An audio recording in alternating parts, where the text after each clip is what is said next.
el presidente está en Chile y creo que hoy participa en la toma de En la toma de posesión posesión. del presidente Boric, que es el presidente actualmente más joven.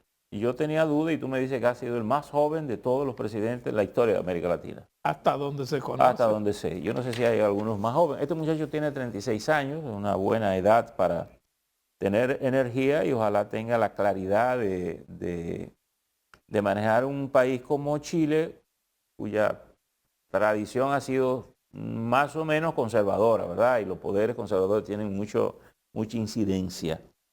En Chile, tal vez una de las primeras tareas, es más, Boric ha surgido como parte de los problemas sociales de Chile que han tenido que ver Las con la confrontaciones sociales. con la seguridad social. Sí. Y probablemente esta sea una de las principales tareas que él tenga para reformar el sistema chileno de la seguridad social y poder estabilizarlo y darle a la gente más o menos cierta tranquilidad.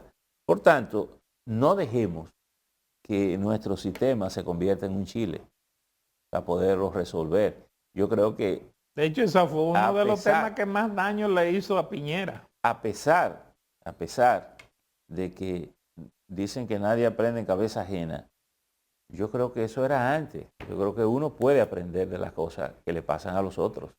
Entonces, es una advertencia para la política y para la gente que está en el negocio, que a veces está dominado por la angurria de la riqueza y no se da cuenta del propósito que tiene el capital.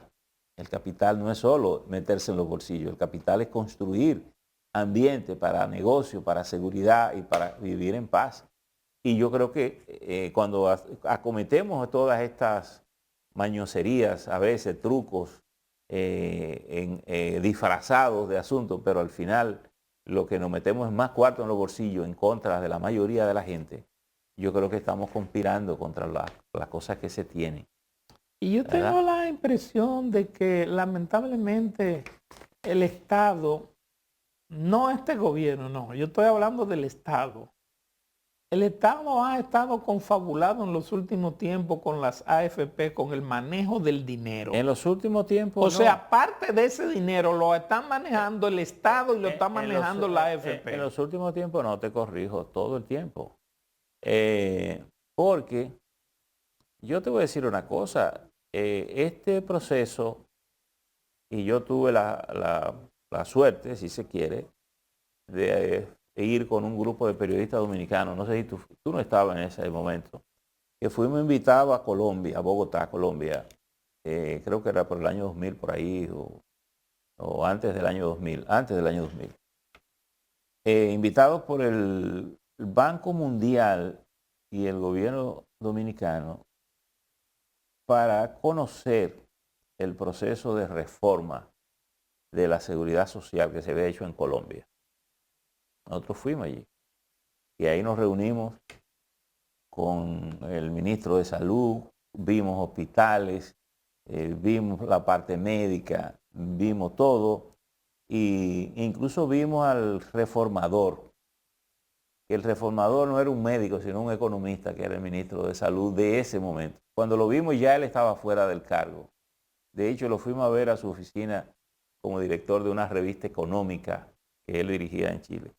Y él fue muy claro en decirnos, señores, ahora yo, de donde estoy, desde fuera, mi recomendación es que ustedes no lo hagan como nosotros lo hicimos. Lo veo mejor. Si él tuvo la honestidad de decirnos eso. Y el ministro de Salud nos dijo, bueno, aquí mucha gente rica, los hospitales pobres y los médicos pobres. Entonces, yo creo que habían lecciones importantes que Colombia nos estaba mostrando. E incluso Colombia hizo su reforma de seguridad social con una reforma municipal. Y cuando estaba la FARC, el ministro de Salud fue capaz de admitir que en aquellos lugares donde la FARC tenía el control de la zona, que a veces controlaba hasta el tránsito, él dijo, ahí funciona mejor el sistema, porque hay cierta mística, decía él. Imagínate. Correcto. Entonces, yo creo que el país no quiso aprender no quiso asimilar esas lecciones, y no que se fue por lo más fácil. Le acotejaron el muñeco y lo pusieron. Y obviamente esos fondos es para que se usen. El Estado, en vez de irse a buscar un dinero en un banco extranjero, lo puede tomar de la seguridad, obviamente pagando de hecho lo toma. Su rendimiento, pero está para eso, porque el dinero no está para tú tenerlo guardado en una caja inusable, es para usarlo y generar rentabilidad en favor de los dueños de ese dinero. ¿Quiénes son los dueños? Las personas que elaboran, que trabajan. ¿Quiénes pagan ese dinero? Las personas, las empresas donde esas personas trabajan y lo que ellos aportan como parte de su trabajo. Esos son los que aportan el dinero. Entonces, tú no puedes tener un dinero que alguien lo está aportando para un fin, para que sea una fuente de enriquecimiento ilimitado de un grupo de guanajos. Que es lo que ha venido ocurriendo. Correcto. Entonces, ahí es donde el gobierno se tiene que meter. Y ahí es donde el gobierno no puede tener miedo de perder la oportunidad de tenerlo, porque tiene los recursos, porque el gobierno pudiera alegar que no tiene recursos para hacerlo, pero el gobierno no tiene que poner ni un chele.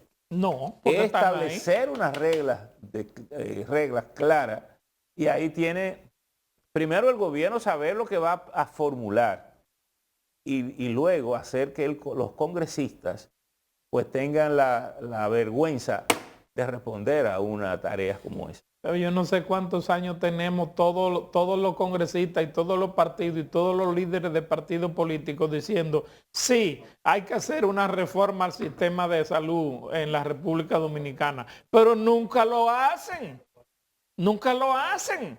Bueno. Todos vienen aquí y tú lo entrevistas y dices, sí, hay que hacerlo, sí hay que hacerlo. Lo han dicho todos los líderes políticos de este país. Lo han dicho los senadores, lo han dicho los diputados de las distintas bancadas, pero nadie lo hace. Caminero, Geraldino, mira, lo primero que tienes que ver ahí es una propuesta de reforma. Porque tampoco quien no sepa de eso no puede comenzar a presentar proyectos a lo loco, porque al final tú lo que puedes hacer más daño que bien. Entonces, ¿qué se necesita? ¿Y por qué el gobierno? Porque el gobierno es el responsable final de la salud y de la gente. Y desde el organismo rector, que conoce la experiencia que hemos tenido, que conoce las quejas, que conoce el flujo, que conoce las experiencias, es el que tiene que formular un proyecto coherente, regulado, sin generar un proyecto que dice, bueno, pues si usted hace eso, este quiebra, aquel se va al bollo. Es decir, un proyecto razonable que le dé sostenibilidad y sentido de justeza al proceso. Correcto. Porque yo lo que menos yo desearía es que un legislador tenga la iniciativa de presentar un proyecto de manera individual que no sepa lo que está haciendo. No, porque en este caso es tomar la ley que existe actualmente y ver los pros y los contras que tiene. Pero eso, por eso te digo, por eso hay que analizarlo y colocar las cosas y mover las fichas donde hay que moverlas.